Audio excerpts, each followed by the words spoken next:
नमस्कार, आप सभी का डीडी रियल मीडिया पर बहुत-बहुत स्वागत है। दोस्तों हम इस चैनल के ज़रिए हम आपको बहुत ही ख़ास जानकारी देते रहते हैं और आज मैं इस वक़्त हूँ बलरामपुर ज़िले के वाड्रफ नगर में और वाड्रफ नगर में पहला, पूरे बलरामपुर ज़िले में पहला ऐसा प्राइवेट हॉस्पिटल शुरू हुआ है 14 फरवरी को। उससे पहले कुछ दिन पहले ही इस हॉस्पिटल के उद्घाटन के लिए वर्तमान में एजुकेशन मिनिस्टर माननीय प्रेम साय टेकाम जी का आगमन हुआ था और वो फीता काट कर के ये बड़ा हॉस्पिटल जो आप इस वक्त देख रहे हैं ये माँ शारदा केयर हॉस्पिटल और इसकी शुरुआत हो चुकी है।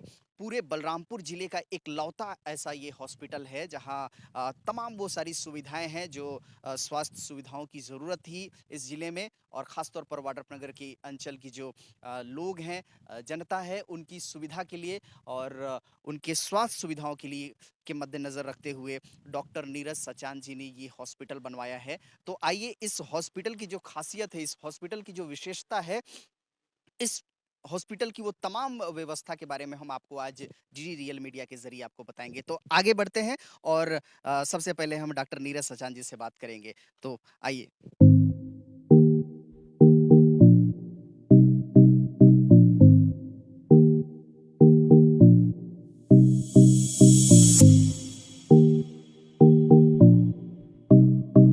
जैसे कि मैंने बार-बार कहा कि पूरे बलरामपुर ज़िले का इकलौता ऐसा हॉस्पिटल जिसमें वो तमाम सारी सुविधाएँ उपलब्ध हैं। पूरे चाहे आप बलरामपुर ज़िले के अलग-अलग हिस्सों की बात करें, ये जो पश्चिमी एरिया जिसे कहा जाता है बलंगी एरिया, यहाँ पर भी कोई हॉस्पिटल नहीं है, इकलौता वाड्रफ नगर है। इसके अलावा चाहे आप कुस्मी, शंकरगढ़, राजपुर, रामानुजगंज या बलरामपुर को देख लें, इस तरह का हॉस्पिटल अवेलेबल नहीं है। तो पहला ऐसा हॉस्पिटल। तो आइए डॉक्टर नीरज सचान जी से हम इस हॉस्पिटल के बारे में बातचीत करते हैं। सर, सबसे पहले आपका डीडी रियल मीडिया चैनल पर बहुत-बहुत स्वागत है। धन्यवाद। सर, ये पूरे बलरामपुर ज़िले का एक ऐसा निजी अस्पताल को आपने खोला है। सबसे पहले क्या सोच करके खोला है सर ये माँ शारदा केयर हॉस्पिटल? देखो, कोई भी मरीज आता है तो जिस हॉस्पिटल में जाता है वो स्वस्थ होने के लिए जाता है।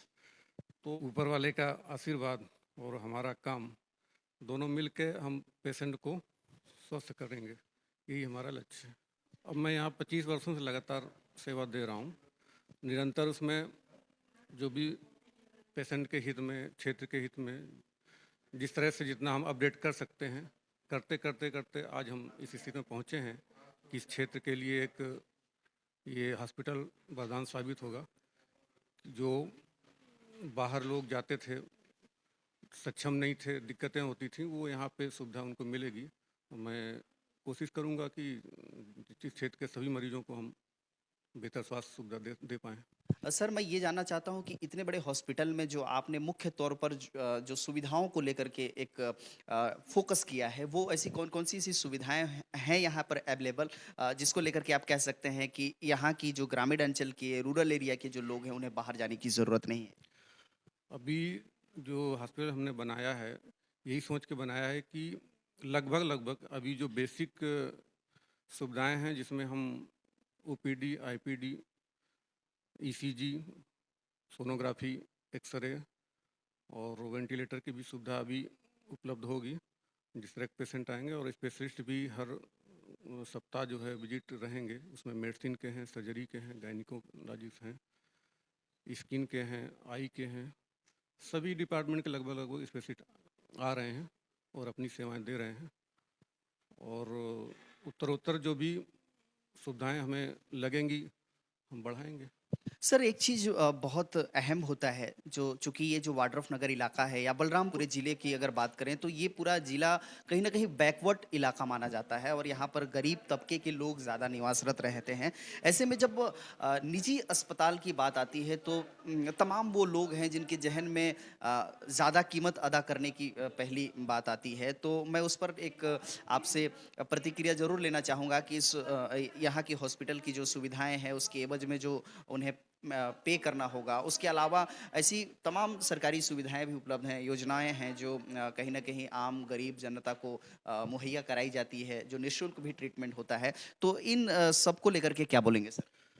मेरा यही लक्ष्य है कि कम से कम लागत में या कम पैसे में हम ज़्यादा स्वास्थ्य सुविधा लोगों को प्रदान कर सकें। इसके लिए हम सभी शुल्क का निर्धारण करेंगे, लेकिन जो मिनिमम पैसे में हम सेवा दे पाएँगे वो हम करेंगे। बहुत सारी ऐसी सरकार की योजनाएँ हैं, क्या उस योजना से ये निजी अस्पताल जुड़ेगा या जुड़ करके ऐसी कोई सुविधा आम जनता को देगा? बिल्कुल, बिल्कुल, बिल्कुल। जो राष्ट्रीय कार्यक्रम हैं, उनके तहत जो भी सरकारी सुविधाएँ मिलती हैं, जो प्राइवेट हॉस्पिटल में मिल सकती हैं, उसको हम लागू करेंगे और उससे ज़रूर लोगों को लाभ मिलेगा। बहुत-बहुत धन्यवाद सर, बहुत-बहुत शुक्रिया आपका। तो और भी इस हॉस्पिटल की विशेषता हम दिखाना चाहते हैं, चूँकि इसी उद्देश्य से हम आए हुए हैं कि इस हॉस्पिटल का की जो ख़ासियत है, वो हम दिखाएँ। तो हम आगे चलेंगे दोस्तों और आपको दिखाएँगे इस माँ शारदा केयर हॉस्पिटल के बारे में। यहाँ पर यहाँ के स्टाफ हैं, इनसे हम निवेदन करेंगे कि यहाँ से अवगत कराएँगे। आप बहुत पुराने स्टाफ हैं, कहीं न कहीं डॉक्टर सचान जी से काफ़ी सालों से जुड़े हुए हैं।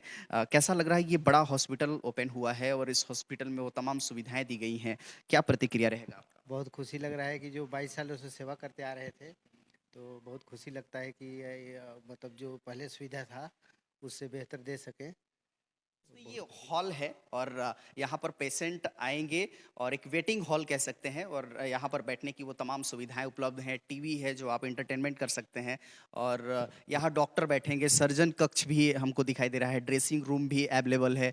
इसके अलावा यहाँ पर जो डॉक्टर बैठेंगे वो ट्रीटमेंट करेंगे और वेटिंग हॉल में यहाँ पर बहुत ही सुविधा युक्त ये वेटिंग हॉल है और चारों तरफ से इसकी जो खूबसूरती है उसकी अगर बात करें तो सुविधाओं को लेकर के, स्वास्थ्य सुविधाओं को लेकर के कहीं पर कोई कमी नज़र नहीं आगे एक-एक हॉल में, एक-एक रूम में हम जाकर के वहाँ की तस्वीरें आपको दिखाएँगे, वहाँ की विशेषता आपको बताएँगे। तो आइए ऊपर के फ्लोर पे चलते हैं और हमारे साथ जैसे मोतीचंद कनौजिया जी हैं, जो सेकंड फ्लोर पर चढ़ रहे हैं और हम आगे और कौन-कौन सी सुविधाएँ किस-किस रूम में है वो आपको दिखाएँगे। जैसे कि हम दिखा रहे हैं माँ शारदा केयर हॉस्पिटल और वहाँ का ये जो फीमेल वार्ड है, इस फीमेल वार्ड की विशेषता हम आपको दिखाएँगे और यहाँ पर ये आपको देख सकते हैं, ये सारी तस्वीरें आप यहाँ पर देख सकते हैं और मोती जी को हम फिर से बुलाएँगे, मोती जी यहाँ के बारे में बताएँगे। और इसमें हर जगह, हर बेड में ऑक्सीजन उपलब्ध है। अ, कोई भी ज़रूरत हुआ जब है किसी पेशेंट को, तो उसको तुरंत ऑक्सीजन मिल जाएगा। अच्छा, ऑक्सीजन की व्यवस्था है, ऑक्सीजन ये लगे हुए हैं। हॉस्पिटल में आकर के आपको कैसा लग रहा है? सर सर बहुत खुशी की बात है कि हम लोग को हॉस्पिटल बन गया यहाँ, सुविधा सारा मिल गया हम लोग को और नाइट का भी व्यवस्था यहाँ नाइट में भी पेशेंट भर्ती करेंगे और बहुत अच्छी बात है कि हम लोग इतना दिन से काम कर रहे हैं, कोई दिक्कत नहीं है और मरीजों को भी अब कोई दिक्कत नहीं होगी। हम लोग अच्छे से सब चलाएँगे और देखेंगे साथ में सहयोग रहेंगे। बहुत-बहुत बढ़िया। क्या नाम है आपका? विकास यादव। विकास बहुत अच्छा लगा और आप इसी तरीके से यहाँ जुड़ करके लोगों की सेवा करते रहें, आम लोगों की सेवा करते रहें, स्वास्थ्य सुविधा मुहैया कराते रहें। आइए और भी कुछ रूम में चलते हैं और वहाँ की तस्वीरें, वहाँ की विशेषता हम आपको बताएँगे।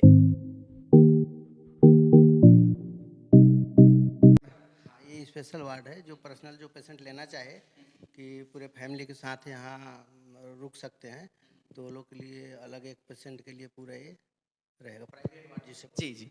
तो ये एक अलग सुविधा है। यहाँ पर प्राइवेट वार्ड जो है, स्पेशल वार्ड कह सकते हैं, जो पेशेंट सक्षम है और परिवार के साथ पूरे रूम को बुक कर सकते हैं, बाकायदा उनकी ट्रीटमेंट चलेगी और वो तमाम सुविधाएँ हैं, यहाँ पर लेट बाथ का व्यवस्था है और स्पेस भी काफ़ी है, पेशेंट यहाँ पर रहेंगे, वो ऑक्सीजन की यहाँ भी सुविधाएँ हैं। जंगली इलाका कहा जाता है ये क्षेत्र जो है, यहाँ पर इस तरह से बड़ा हॉस्पिटल का निर्माण करना, हालांकि ये निजी है लेकिन वो तमाम सरकारी सुविधाओं से युक्त होगा आने वाले दिनों में। जो सरकारी योजनाएं हैं उसका भी आप लाभ लेकर के यहाँ पर स्वास्थ्य लाभ ले सकते हैं।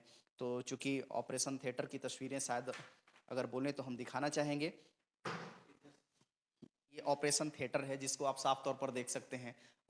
ये सारी सुविधाएं दी गई हैं, ऑक्सीजन की यहाँ बाकायदा दोनों, ये ऐसा व्यवस्था किया गया है कि कभी आकस्मिक ऑपरेशन कराना हो गया तो ऑक्सीजन की ज़रूरत पड़ती है, तो अगर पेशेंट लगातार आमने सामने आ जाएं तो दिक्कत ना हो, इसलिए दो दो ऑक्सीजन की व्यवस्था की गई है। ये ऑपरेशन थिएटर आप देख सकते हैं। ईश्वर से प्रार्थना करेंगे कि बहुत कम लोग बीमार हों, अपने स्वास्थ्य का ख्याल रखें, लेकिन अगर ऐसा होता है कि वो अस्वस्थ होते हैं, उन्हें किसी तरह की कोई बीमारी होती है, तो ये यहाँ की स्वास्थ्य सुविधाओं का लाभ ले सकते हैं। ये बैकवर्ड इलाके के लिए एक बड़ा हॉस्पिटल, बड़ा अस्पताल इस वक्त हम आपको दिखा रहे हैं। तो आइए दोस्तों अब डॉक्टरों से हम बातचीत करते हैं। जैसे कि हम कुछ देर पहले तो डॉक्टर सचान जी से हमारी बातचीत हुई ही थी, लेकिन जो अलग अलग स्पेशलिस्ट हैं, एमबीबीएस और MS surgeon doctor Vinod Kumar ji हैं, सर्जन हैं। आइए इनसे हम बातचीत करते हैं और यहाँ जो जैसे कि जो सुविधाएं दी जा रही हैं, जो फैसिलिटी है और किस तरह की सर्जरी की जा सकती है, ट्रीटमेंट क्या कर सकते हैं, इस पर हम आइए चर्चा करते हैं। सबसे पहले विनोद जी, आपका बहुत बहुत स्वागत है DD real media. Thank you. तो आप एमबीबीएस एमएस सर्जन हैं सर, तो आपकी तरफ से आम जनता को, आम लोगों को कौन-कौन सी सुविधाएँ आपके तरफ से मिलेगी? देखिए ये पेरी-फेरी है, ग्रामीण क्षेत्र है, जो यहाँ पे माइनर सर्जरी जो होंगे, है ना? तो उनके हिसाब से कम हो सके, जो बड़े शहर में जाएँगे, जो जिसके लिए 10 से 15,000 तक पेमेंट करना पड़ता है, उसको हम कम से कम मतलब पैसा इनका इन्वेस्ट हो, हम वो करने की कोशिश करेंगे। कुछ ऐसी सर्जरी जो थोड़ा-सा उस एक सामान्य सर्जरी होता है, लेकिन उसके बावजूद थोड़ा क्रिटिकल होता है, थोड़ा-सा डिफ़िकल्टी फेस करना पड़ता है। ऐसे कौन-कौन से सर्जरी हैं जो आप उसकी सेवा दे सकते हैं सर? कुछ अगर नाम गिनाएँ? जैसे फिलहाल अभी तो यहाँ मतलब ओटी पूरी तरीके से तैयार नहीं हुई है। तैयार हो अगर हो जाएगी, इसके बाद जैसे आंतड़ी में छेद या गठान ऐसे बड़े जो होंगे बड़े ऑपरेशन, जो बेहोशी डॉक्टर अगर यहाँ उपलब्ध होंगे तो बड़े जो अंबिकापुर जैसे जगह में होता है वो कर सकते हैं यहाँ पे। बहुत-बहुत धन्यवाद सर आपका। देखिए मैं तो हूँ मेडिसिन से हूँ मैं। तो मेरे उसमें जो है मेरे साइड में जो भी हैं बुखार, सर्दी, खांसी, बुखार, मलेरिया, टाइफाइड, इसके अलावा बीपी, शुगर और थायराइड जो हार्मोनल डिजीज़ हैं, उसके अलावा हार्ट से रिलेटेड जो भी डिजीज़ हैं वो सब हैं और लीवर, किडनी जो भी हैं। एक बार मतलब शुरुआत की जो ट्रीटमेंट होती है वो हम करते हैं। उसके बाद यदि हमसे क्योर होने लायक है, ठीक है, हम उसका ट्रीट कर पाते हैं, ठीक है, नहीं कर सकते तो उसका सही असेस करके पेशेंट को कहाँ जाना चाहिए, क्या करना चाहिए वो हम यहाँ से उनको एडवाइस करते हैं फिर। बहुत-बहुत धन्यवाद सर, आपने जानकारी दी। बहुत-बहुत इसी शुक्रिया। इसी बीच इस हॉस्पिटल के बारे में तो हमने आपको बताया ही, लेकिन साथ ही साथ इस क्षेत्र के जनप्रतिनिधि हैं, जो पूर्व में जिला पंचायत सदस्य हैं, वर्तमान में जनपद सदस्य भी हैं और बीजेपी के बहुत अच्छे लीडर हैं और ये हमेशा क्षेत्र में जाकर के लोगों की सेवा करते हैं और आइए इनसे बातचीत करते हैं। राजू सिंह उइके जी हैं, बहुत-बहुत स्वागत है राजू जी। धन्यवाद। वाड्रफ नगर के लिए ये माँ शारदा हॉस्पिटल बहुत ही उपलब्धि है। मतलब ये ग्रामीण अंचल है और ऐसा हॉस्पिटल पहले बलरामपुर ज़िले में नहीं था। लेकिन जब वाड्रफ नगर के कोई मतलब क्रिटिकल मामला होता था, मरने की स्थिति में हो जाते थे, तो लोगों को यहाँ से अंबिकापुर जाना पड़ता था। तो बीच में ही दम तोड़ देते थे। लेकिन अब वैसा स्थिति आएगा तो यहाँ पर वो सारी सुविधा हैं जिससे कोई यहाँ पर बच जाएगा और मतलब जन की किसी का मृत्यु होने की संभावना रहता है वो अब यहाँ पर नहीं होने पाएगी क्योंकि सारी सुविधा यहाँ पर सुविधाओं से लैस है। आपको बता दें कि माँ शारदा केयर हॉस्पिटल में कैंटीन की भी व्यवस्था की गई है। जो यहाँ पेशेंट रहेंगे और पेशेंट के साथ जो उनके परिजन रहेंगे, उन परिजनों के लिए खाने पीने की व्यवस्था को मद्देनजर रखते हुए इस हॉस्पिटल को विशेष तौर पर बनाया गया है। क्या-क्या सुविधा होगी आपके? अभी फ़िलहाल तो चाय चल रहा है, चाय, बिस्किट, मिक्सचर, नमकीन। बाकी पेशेंट के जैसे एडमिट होंगे, रहेंगे, तो उनके लिए दाल, चावल, खिचड़ी व्यवस्था और दाल, चावल सादा खाना रहेगा। भजिया हो गया, ब्रेड हो गया, टोस्ट, बेकरी आइटम जो भी है, वो सब नॉर्मल चीज़, पानी बॉटल हो गया, दूध की व्यवस्था, ये सब अब हम रहेगा। आपको बताएंगे कि माँ शारदा केयर हॉस्पिटल में आप कैसे इजीली पहुंच सकते हैं। तो इसके लिए वाड्रफ नगर जो गांधी चौक है वहां से ये जो पहले डॉक्टर सचान जी का जो निवास स्थान है और वहां पर वो ट्रीटमेंट करते थे, उसी रूट से तकरीबन गांधी चौक से आधा किलोमीटर का ये फासला है और उसी रूट में आपको आगे मिलेगा और ये माँ शारदा केयर हॉस्पिटल दूर से दिखाई देता है। तो यहाँ की तस्वीरें और यहाँ की स्वास्थ्य सुविधाओं के बारे में हम आज आपको बता रहे थे। शारदा केयर हॉस्पिटल की जानकारी आपको कैसा लगा, हमें कमेंट बॉक्स पर जरूर बताइएगा। अच्छा लगेगा तो लाइक, कमेंट और शेयर कर दीजिएगा। डीडी रियल मीडिया चैनल को अभी तक आपने सब्सक्राइब नहीं किया है तो सब्सक्राइब कर लीजिएगा और इसी तरीके से अपना प्यार और आशीर्वाद देते रहिएगा। बहुत बहुत धन्यवाद, बहुत बहुत शुक्रिया।